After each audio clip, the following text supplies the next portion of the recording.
Hi everyone, कैसे हो आप सब। तो चलिए आज के एक्सप्लेनेशन शुरू करते हैं। तो जैसा हमने लास्ट वीडियो में देखा था, वैली वेस्ट भी अब एक स्पीडस्टर बन चुका था जिसका ट्रेनिंग मीना धवन करवा रही थी, जिसे गॉडस्पीड ने मार दिया था, जिसे आखिर में फ्लैश और वैली ने पकड़कर आयरन हेड में डाल दिया था। अब कहानी को आगे बढ़ाते हैं। गॉडस्पीड वाली घटना को अब 1 सप्ताह गुजर चुके हैं। चीज़ें धीरे धीरे नॉर्मल हो रही है। अब इसी बीच हमें स्लेड नाम के एक शख्स को दिखाया जाता है जो कि पहले अकेला और उदास रहा करता था। फिर उसे एक हेमा नाम की लड़की से प्यार हो गया और दोनों ने शादी भी कर ली।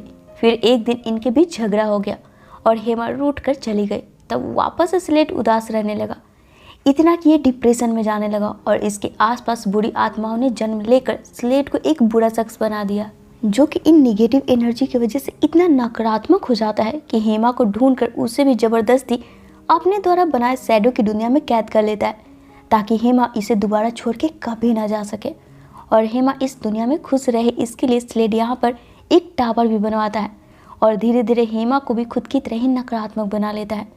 और इसी के साथ अब कहानी आती है प्रेजेंट डे में, जब बैरी और आइरिस सुबह सुबह पार्क में जॉगिंग करने निकले थे। तब आइरिस बैरी से डिस्कस करती है कि वैली आजकल काफ़ी उखड़ा उखड़ा सा रहने लगा है, किसी से बात तक नहीं करता। और उसके स्कूल से मुझे कॉल आया था कि वैली आजकल स्कूल भी नहीं जा रहा, पर हर्ष वो स्कूल के नाम पर निकलता तो है। ना जाने इस लड़के के दिमाग में क्या चल रहा है। अभी इनकी ये बातें चल ही रही होती है, तभी आइरिस की नज़र पार्क में बैठे एक शख्स पर पड़ती है जिसका एक्टिविटी आइरिस को थोड़ा सा वियर्ड सा लगता है। अब आइरिस ये बैरी को दिखाती, तब तक ये शख्स यहाँ के लोगों को डरा धमका कर सभी के पर्स को अपने पास से रखने बोलता है, जिस पर बैरी फ्लैश बने। इससे पहले यहाँ पर एंट्री होती है किड फ्लैश यानी कि वैली की, जो कि आते ही इस क्रिमिनल को पकड़ने की कोशिश करता है। पर चूंकि वैली अभी अभी अपनी पावर को कंट्रोल करना सीख ही रहा था, ये क्रिमिनल उल्टा वैली को ही चोट पहुंचाने लगता है। तब यहाँ पर फटाफट बैरी फ्लैश बनकर वैली को इस क्रिमिनल से साइड कर खुद उसे पकड़कर पुलिस के हवाले कर देता है। वहीं इधर वैली को देखकर गुस्साने लगती है, आखिर आजकल चल क्या रहा है और तुम स्कूल क्यों नहीं जा रहे हो। अब आइरिस को यूं इतने गुस्से में देख बैरी इसे शांत करवा कर खुद वैली को लेकर साइड में जाता है और बड़े ही आराम से इसे बोलता है, माना कि मीना के मरने के बाद तुम पर गहरा असर पड़ा है, उसी से उभरने के लिए तो मैंने तुमसे वादा किया था कि अब से मैं तुम्हारी ट्रेनिंग करवाऊंगा और बदले में तुम नॉर्मल रहोगे और रोज़ाना स्कूल भी जाओगे और शाम के वक्त हम ट्रेनिंग किया करेंगे। पर तुमने अपना वादा तोड़ दिया। अब मुझे नहीं लगता कि मैं तुम्हारी ट्रेनिंग को कंटिन्यू करवा पाऊंगा। और इतना बोल बैरी यहाँ से चला जाता है, जिसके बाद वैली भी अपने घर जाता है और लगातार फ्लैश यानी कि बैरी की बातों को याद करते हुए खुद से बोलता है, इसे अब किसी भी हालत में दोबारा से फ्लैश का दिल जीतना पड़ेगा। तभी यहाँ पर वैली की नज़र टीवी पर चल रहे न्यूज़ पर पड़ती है, जहाँ से इसे मालूम पड़ता है कि सिटी में एक शैडो लोगों को अपना शिकार बना रहा है। सिटी से लगातार लोग गायब हो रहे हैं। अब यह न्यूज़ देखकर वैली के दिमाग में आता है कि अगर इसने इस शैडो को पकड़ लिया तो फ्लैश इससे दोबारा खुश हो जाएगा। और इतना सोच वैली बिन आइरिस को इन्फॉर्म किए ही शैडो को ढूंढने निकल पड़ता है। तभी रास्ते में इसे एक बूढ़ा शख्स दिखाई पड़ता है जो कि इसके सामने आकर खड़ा हो जाता है, जिसे वैली इग्नोर कर जब आगे बढ़ने लगता है, ये बूढ़ा शख्स वैली के एकदम से करीब आता है, जिसकी आंखें चमक रही होती है और इसके दांत बड़े बड़े होते हैं। तो ये और कोई नहीं बल्कि शैडो होता है, जो कि अपनी आंखों से वैली को अपने वश में कर हेमा की तरह ही अपनी शैडो वाली दुनिया में भेज देता है। वहीं अगली सुबह वैली को इसके रूम में ना पाकर आइरिस काफ़ी परेशान हो रही होती है और फिर बैरी को कॉल करके बुलाती है। अब इन्हें समझ में नहीं आ रहा होता है कि आखिर वैली गायब कहाँ हो सकता है, जिसके बाद बैरी फ्लैश बनकर वैली को ढूंढने निकल पड़ता है और इसके पीछे आइरिस भी, क्योंकि आइरिस को ऐसा लग रहा था कि कल इसने वैली को डांटा था, उसी की वजह से वैली घर छोड़कर कहीं चला गया है। वहीं अब कुछ देर बाद एविल शैडो यहाँ पर खुद फ्लैश के पास आता है और मुस्कुराते हुए पहले तो फ्लैश पर भी अपना वशीकरण करने की कोशिश करता है, पर फ्लैश पर इसका कोई भी असर नहीं होता है। तब शैडो यहाँ पर फ्लैश को अपनी बातों में उलझाते हुए बोलना शुरू करता है, वो तुम्हें पुकार रहा है, बड़ी मुश्किल में है वो। और कौन? किड फ्लैश, तुम्हें उसकी मदद करनी चाहिए।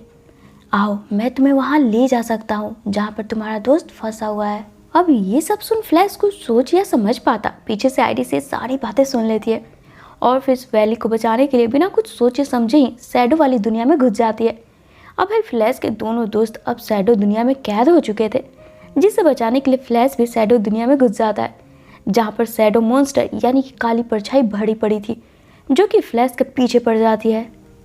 तब फ्लैश इनसे भागते हुए अपने दोस्त को ढूंढना शुरू कर देता है। तभी साइड से यहाँ पर वैली आता है और फ्लैश को रुकने बोल अपनी पावर से लाइटनिंग बोल्ट पैदा करता है, जिसकी रोशनी देखकर फिलहाल ये परछाइयाँ भाग जाती है। तब वैली यहाँ पर फ्लैश को बोलता है, तुमने इतनी देर कर दी मुझे ढूंढने में, मैं कितने दिनों से यहाँ पर इस अंधेरी दुनिया में कैद हूँ। जवाब में फ्लैश बोलता है, ये तो बहुत ही अजीब बात है, क्योंकि तुम तो मात्र 6 घंटों से गायब थे। तभी यहाँ पर इस दुनिया के मालिक स्लेड आता है और पहले तो अपनी और हेमा वाली पूरी कहानी इन्हें बताते हुए बोलता है, मेरी नकारात्मक फीलिंग ने इस दुनिया को बनाया है। एक बार जो यहाँ पर आ जाए दोबारा नहीं लौट सकता है, इसलिए यहाँ से जाने का ख्याल अपने दिमाग से निकाल दो। तब फ्लैश और वैली स्लेड की बातों को इग्नोर कर आइरिस को ढूंढना शुरू कर देते हैं, जो कि फिलहाल यहाँ पर बने डार्कनेस टावर में हेमा के साथ थी, जिससे जब वैली अपने साथ चलने को बोलता है, जवाब में आइरिस इनके साथ आने से इनकार कर देती है। तब यहाँ पर हेमा हंसते हुए फ्लैश और वैली को बताती है कि दरअसल स्लेड ने आइरिस पर अपना वशीकरण जादू कर रखा है और अब से ये यही स्लेड की दूसरी पत्नी बनकर रहेगी।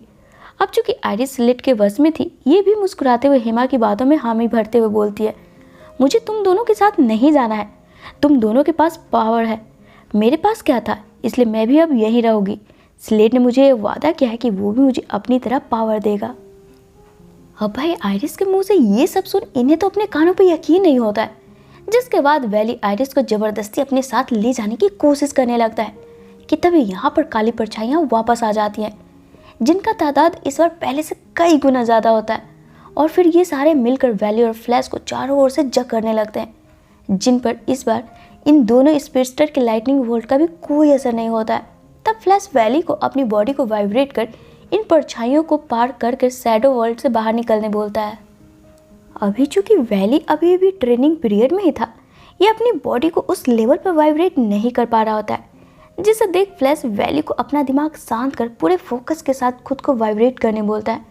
और एक मोमेंट पे इन दोनों स्पीडस्टर की बॉडी से निकली करंट्स आपस में फुल चार्ज होकर यहाँ पर तेज धमाका होती है, जिसकी वजह से यहाँ तेज रोशनी निकलती है और ये रोशनी इतनी पावरफुल होती है कि इसकी वजह से पूरा का पूरा शैडो वर्ल्ड ही नष्ट हो जाता है और इसमें फंसे लोगों के साथ आइरिस सहित स्लेड और हेमा भी बाहर आ जाते हैं। जहाँ पर चूंकि कुछ देर पहले आइरिस स्लेड के वश में थी, यहाँ इसे कुछ भी याद नहीं होता है कि कुछ देर पहले इसके साथ क्या हुआ था।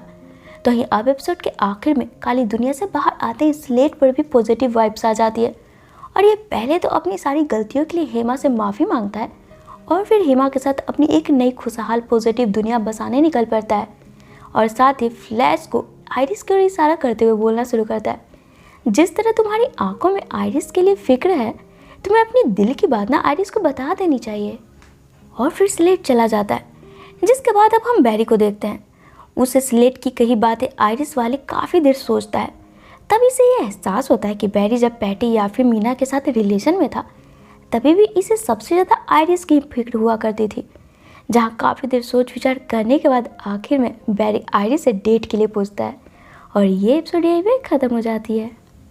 तो फ्रेंड्स, ये थी मेरी आज की वीडियो। अगर आपको पसंद आई हो ना तो इसे लाइक और शेयर करना बिल्कुल ना भूलें। साथ ही अगर आप मेरे चैनल पर न्यू हो तो इसे ऑल बेल नोटिफिकेशन के साथ सब्सक्राइब भी जरूर कर लें, ताकि मैं जब भी इसका नेक्स्ट पार्ट डालूँ आपको उसका नोटिफिकेशन मिल जाए और मुझे आप सबका सपोर्ट। तो चलिए फिर मिलते हैं अपने नेक्स्ट वीडियो में। Till then take care and bye bye.